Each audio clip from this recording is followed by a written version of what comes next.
నమస్తే, welcome to our channel. నేను సౌజన్య. చంద్రబాబు గారు సత్యమణి భువనేశ్వరి గారి పైన ఆవిడ ఒక దళితుడిని దుర్భాషలాడినట్టుగా ఒక ఫేక్ వీడియో హల్చల్ చేసిన సంగతి మనందరికీ తెలిసిందే. దానికి సంబంధించి చర్యలు తీసుకోవాలని చెప్పి టీడీపీ వాళ్ళు కంప్లైంట్ ఇచ్చారు. మరి ఈసీ కంప్లైంట్ కి సంబంధించి చర్యలు తీసుకుంటుందా లేదా తూతూ మంత్రంగా వదిలేస్తుందా, అసలు ఏం జరుగుతుందని చూద్దామండి. మరి అంశానికి సంబంధించి మనతో మాట్లాడడానికి, వారి విశ్లేషణని మనతో పంచుకోవడానికి ఈ రోజు మనతో పాటు ఉన్నారు senior journalist, senior political analyst CS Rao garu ఉన్నారు. వారితో మాట్లాడదాం. నమస్తే రావు గారు. నమస్తే. మరి భువనేశ్వరి గారి పైన వచ్చినటువంటి ఈ ఫేక్ వీడియోకి సంబంధించి చర్యలు తీసుకుంటుంది అనుకుంటున్నారు ఏసీ, అసలు ఏం జరుగుతుంది ఏంటి అంటారు? సో ఒకటి ఏంటంటే, ఆర్టిఫిషియల్ ఇంటెలిజెన్స్ వచ్చిన తర్వాత ఎవరి వాయిస్ ఏంటి, అసలు ఎవరి ఫీచర్స్ ఏంటి అనేది కూడా అర్థం కాని విధంగా అయిపోయింది. మరో లోకం ఆవిష్కృతం అవుతుంది. దాన్ని అందిపుచ్చుకునేదానికి సోషల్ మీడియాలో ఉండేటువంటి వాళ్ళు, లేదంటే టెక్నికల్గా బాగా అవగాహన ఉండేటువంటి వాళ్ళు చాలా స్పీడ్గా వెళ్తున్నారు. దాంట్లో భాగంగా ఐప్యాక్ లాంటి ఈ కన్సల్టెన్సీలు ఏవైతే ఉన్నాయో, సోషల్ మీడియాని నమ్ముకొని వాళ్ళు పెద్ద ఎత్తున వ్యాపారం చేస్తున్నారు.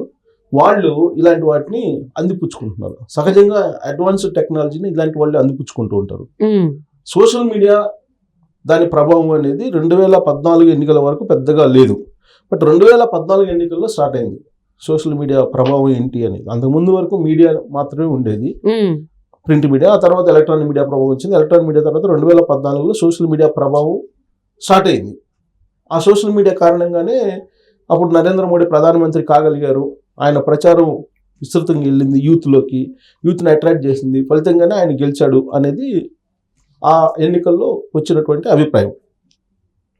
సో ఆ తర్వాత 2019కి వచ్చేటప్పటికి ఎస్పెషల్లీ తెలుగు రాష్ట్రాల్లో ఐప్యాక్ ఎంటర్ అయిపోయింది. ప్రశాంత్ కిషోర్ ఎంటర్ అయిపోయాడు. ఎంటర్ అయిన తర్వాత ఆంధ్రప్రదేశ్లో సోషల్ మీడియాని పరుగులు పెట్టించారు.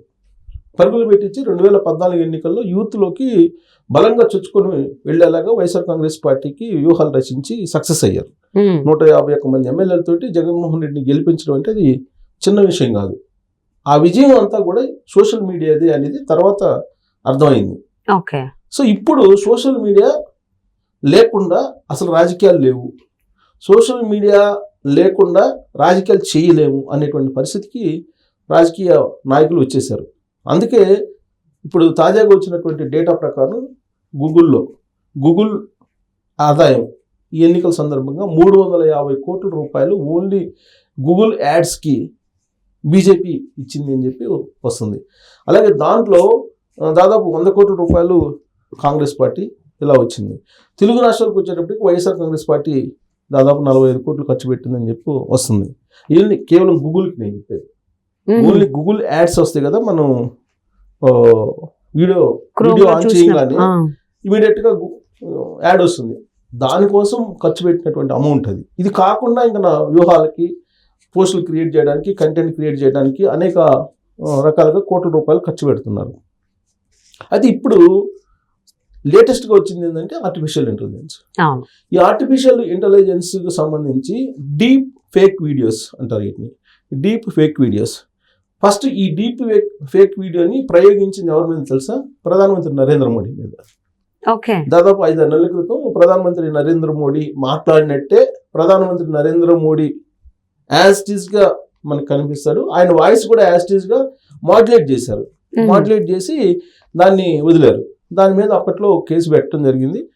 ఇలాంటి డీప్ ఫేక్ వీడియోస్ని కంట్రోల్ చేయాలి అనేటువంటిది చట్టంలో కూడా పెట్టారు. చట్టం తీసుకొచ్చే ప్రయత్నం కూడా చేశారు. కానీ టెక్నాలజీని ఎవరు ఆపలేరు కదా. ఇప్పుడు డీప్ ఫేక్ టెక్నాలజీని తీసుకొచ్చిన తర్వాత ఈ మధ్య కాలంలో తెలుగు రాష్ట్రాల్లో చంద్రబాబు నాయుడు మాట్లాడినట్టు చంద్రబాబు నాయుడు వాయిస్ని యాడ్ చేసి ఆయన వాయిస్, ఆయన ప్రసంగం ఉన్నట్టే కొన్ని వీడియోలు వదిలేరు.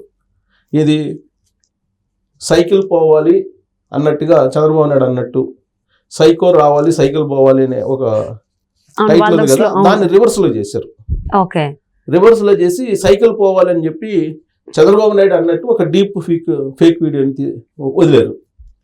అలాగే తెలుగుదేశం పార్టీ సోషల్ మీడియాలో కూడా Jaganmohan Reddy deep fake video వదిలేరు, వాయిస్ మాడ్యూల్ చేసేసి. వాళ్ళు ఇది సైకో ప్రభుత్వం అని జగన్మోహన్ రెడ్డి చెప్పినట్టు ఒక వీడియోని క్రియేట్ చేసి వీళ్ళు వేశారు. ఓకే. సరే పొలిటికల్ గా వాళ్ళు పరస్పరం ఈ డీప్ ఫేక్ వీడియోలని ఆర్టిఫిషియల్ ఇంటెలిజెన్స్ టెక్నాలజీని ఉపయోగించుకొని గందరగోళం చేస్తున్నారు సోషల్ మీడియాలో. అసలు ఏది నిజమైనటువంటి వీడియో, ఏది అబద్ధం, ఏది ఫేక్ అనేది తెలియనటువంటి సిచ్యువేషన్ ఇప్పుడు మనకుంది. అది బాగా తెలిసినటువంటి వాళ్ళైతే తప్ప ఇదేంది ఇలా మాట్లాడుతున్నాడు చంద్రబాబు నాయుడు, లేదంటే ఇదేంది ఇలా మాట్లాడుతున్నాడు జగన్మోహన్ రెడ్డి అనుకునేటువంటి పరిస్థితి సోషల్ మీడియాలో ఇప్పుడు కనిపిస్తుంది. ఇలాంటి తరుణంలో భువనేశ్వర్ని టార్గెట్ చేసింది YSR Congress party. Okay. Target చేసి ఆమె డీప్ ఫేక్ వీడియో ఒకటి రిలీజ్ చేశారు. ఆమె మాట్లాడుతున్నప్పుడు ఆమె ప్రసంగంలోనే అక్కడికి ఆమె ఇటీవల కాలంలో చిత్తూరు వెళ్ళిన సందర్భంగా కుప్పంలో అక్కడికి వచ్చినటువంటి వాళ్ళతోటి మాట్లాడుతున్నటువంటి మాటల్లో వీళ్ళకి కావాల్సినటువంటి మాటలను జోడించారు వైఎస్ఆర్ కాంగ్రెస్ పార్టీ వాళ్ళు.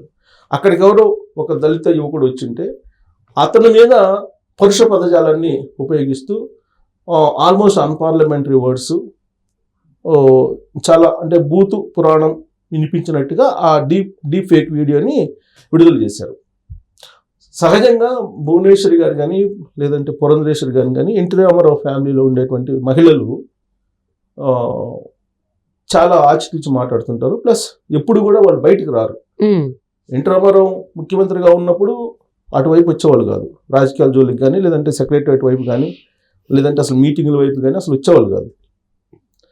వాళ్ళ పనులు ఏదో, వాళ్ళ బిజినెస్ ఏదో, వాళ్ళు వ్యక్తిగతమైన వ్యవహారం లేదో దాంట్లో ఉండిపోయేవాళ్ళు తప్పితే డైరెక్ట్ పాలిటిక్స్లోకి ఇప్పుడు కనిపించేవాళ్ళు కాదు, ఎంటర్ అయ్యేవాళ్ళు కాదు. అయితే ఇప్పుడు అనివార్యంగా భువనేశ్వరి ఎంటర్ అవ్వాల్సి వచ్చింది. ఎందుకు ఎంటర్ అవ్వాల్సి వచ్చింది?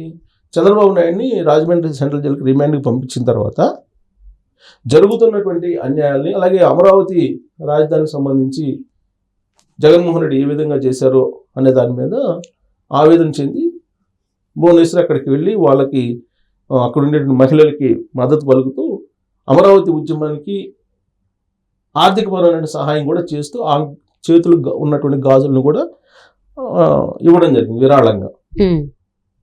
సో అక్కడి నుంచి రాజకీయాల్లో ఖచ్చితంగా అప్పుడప్పుడు కనిపిస్తూ వస్తున్నారు. చంద్రబాబు నాయుడు రాజమండ్రి సెంట్రల్ జైలుకి రిమాండ్కి వెళ్ళిన తర్వాత డైరెక్ట్గా రాజకీయాల్లోకి ఆవిడ ఎంటర్ అయినట్టు కనిపిస్తుంది మనకు. నిజం గెలవాలి అనేటువంటి ప్రోగ్రాం ద్వారా రాష్ట్ర వ్యాప్తంగా కూడా కొన్ని వేల కిలోమీటర్లు ఆవిడ ప్రయాణం చేసి ఎవరైతే చంద్రబాబు నాయుడు రాజమండ్రి సెంట్రల్కి వెళ్ళినప్పుడు మనోవేదనకి గురై గుండె పగిలి ప్రాణాలు వదిలారో వాళ్ళ కుటుంబీకుల్ని పరామర్శించి వాళ్ళకి ఎంతో కొంత ఆర్థిక సహాయం చేసి భరోసా ఇచ్చేటువంటి కార్యక్రమం నిజం గెలవాలి అనేది. ఆవిడ చేసినటువంటి నిజం గెలవాలి కార్యక్రమం ద్వారా మహిళలు అట్రాక్ట్ అయ్యారు అనేది వైఎస్ఆర్ కాంగ్రెస్ పార్టీ దగ్గర ఉన్నటువంటి సమాచారం. ఇప్పుడు ఆవిడ ఏం చేస్తున్నారు, భువనేశ్వరి మళ్ళా నిజం గెలవాలి కార్యక్రమం ముగిసిన తర్వాత ఈ ఎన్నికల సందర్భంగా ప్రత్యేకమైనటువంటి కార్యక్రమాన్ని డిజైన్ చేసుకొని కొన్ని ప్రాంతాలకు ఆవిడ వెళ్ళి ప్రచారం చేయడానికి బ్లూ ప్రింట్ సిద్ధం చేశారు. ఇలాంటి సందర్భంలో ఆవిడ మీద